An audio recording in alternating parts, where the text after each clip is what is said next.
So what does it take to save a college athletic program on the chopping block? In September, William & Mary announced plans to cut 7 varsity sports. And this week, the college announced that they would keep the 3 women's teams, gymnastics, volleyball, and swimming. Our Kayla Gaskins takes a tumble through what saved the tribe's women's gymnastics. The world of collegiate gymnastics is very small, so when one of their own is in trouble, help pours in from around the country. With lots of awareness and federal law on their side, the gymnasts at William & Mary will now compete for many more seasons to come.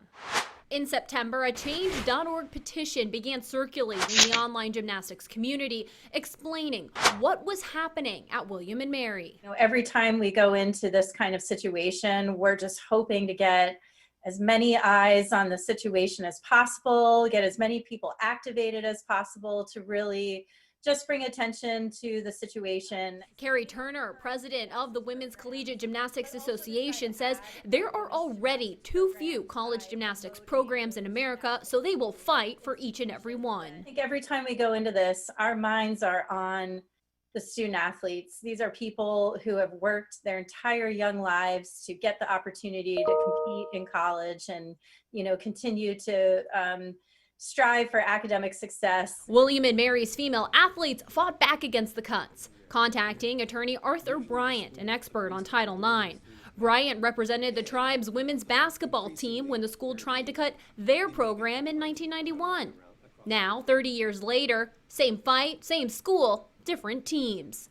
On September 23rd, Bryant wrote a letter to President Rowe saying the cuts violated Title IX. If the school didn't reinstate the teams, he would sue. The school responded with a letter assuring the cuts were Title IX compliant. Bryant proved they certainly were not. This week, the school announced all 3 women's programs will stay on campus. That's an enormous step forward. It's a huge victory, not only for the women on these teams that had been eliminated, but for anybody who cares about fairness and equity. But even reinstating the 3 teams doesn't fix William & Mary's Title IX problems. So interim athletic director Jeremy Martin made a vow the department would be 100% Title IX compliant by the 2022-2023 school year. Equity is squarely within William & Mary's values, and so we're going to build upon that foundation in the athletics department. And that has always been one of the things that we've been focused on. And so we'll undertake a gender equity review during this year to make sure that every student athlete who comes here has an experience that's equitable and provides them the greatest opportunity for success.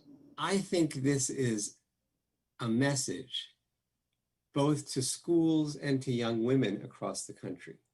It's a message to schools that they need to comply with the law and give gender equity in their athletic programs. It's a lesson to the women that if you're not being treated fairly, it's time to fight. Bryant wants female college athletes everywhere to know the law is on your side.